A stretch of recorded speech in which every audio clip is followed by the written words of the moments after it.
Kalau ada upaya-upaya untuk mengajak ya, demo lah, untuk mengajak menggulingkan Pak Prabowo, Mas Gibran, ingat, itu ajakan-ajakan yang menyesatkan. Rakyat Indonesia itu nggak bodoh, bro. Kita sudah belajar dari kasus tahun 98, di mana demo besar dengan tuntutan reformasi yang akhirnya berhasil melengsarkan Bapak Jenderal Soeharto, presiden kita. Terus setelah reformasi apa hasilnya? Apakah jauh lebih baik? Ternyata mereka yang dulu teriak-teriak reformasi, menuntut perbaikan terhadap negeri ini, apakah bisa? Tidak. Apakah jauh lebih baik? Tidak.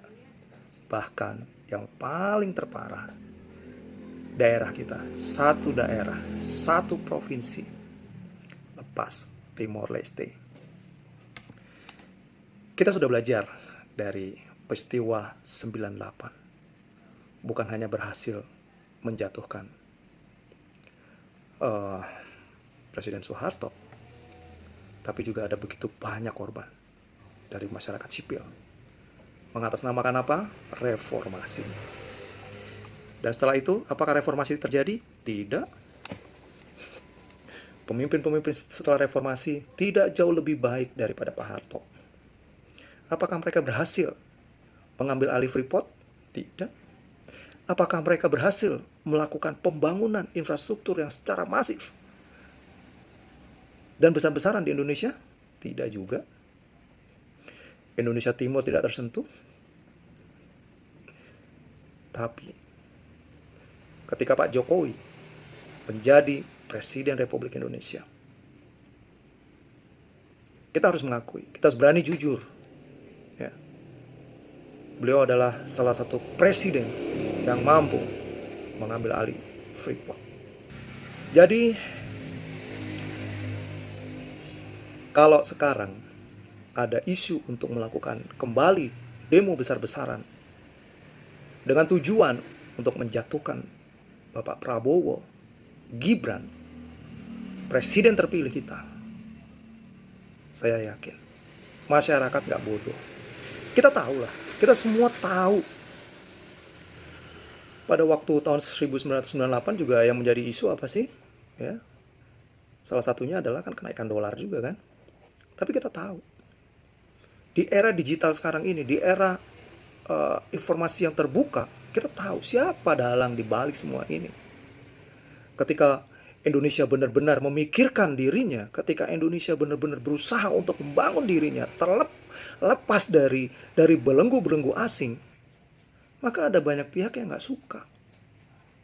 Guys, ya, kita ini sedang berusaha untuk menjadi negara yang mandiri, guys. Berusaha melepaskan dari jerat-jerat belenggu asing yang berkedok apa? Bantuan, pinjaman, utang, dan lain-lain. Makanya gak heran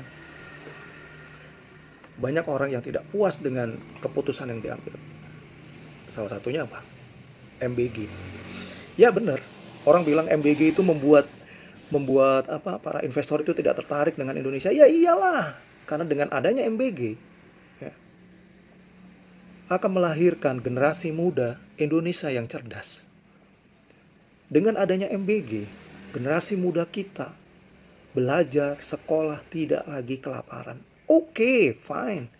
Ada korupsi, ada apa, penyalahgunaan. Yes, kita nggak bisa menutup mata. Kita nggak bisa menutup mata itu.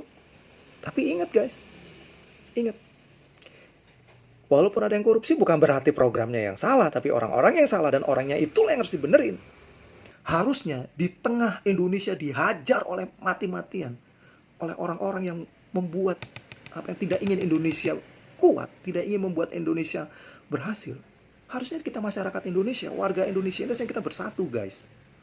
Bukan mikir untuk gimana caranya menghancurkan pemerintahan kita. Itu pikiran yang sesat itu. Jadi kalau kalian semua berpikir bahwa menggulingkan Pak Prabowo, Gibran adalah suatu cara, itu adalah sebuah kebodohan. Ingat, kita sudah belajar tahun 98, guys. Gimana negara kita hancur-hancuran. Ya. Dengan apa? Isu reformasi. Tapi pertanyaannya, kemana sekarang mereka? Yang dulu teriak-teriak reformasi, apakah mereka berhasil membawa Indonesia jauh lebih baik? Apakah pembangunan setelah reformasi jauh lebih baik? Apakah ketahanan pangan setelah reformasi jauh lebih baik? No. Dan saat ini, Indonesia sedang berusaha menuju ke sana. Indonesia sedang berusaha bangkit menjadi negara yang memiliki ketahanan pangan, ketahanan energi. Dan kita berusaha untuk lepas dari apa? Dari belenggu-belenggu rentenir keuangan global.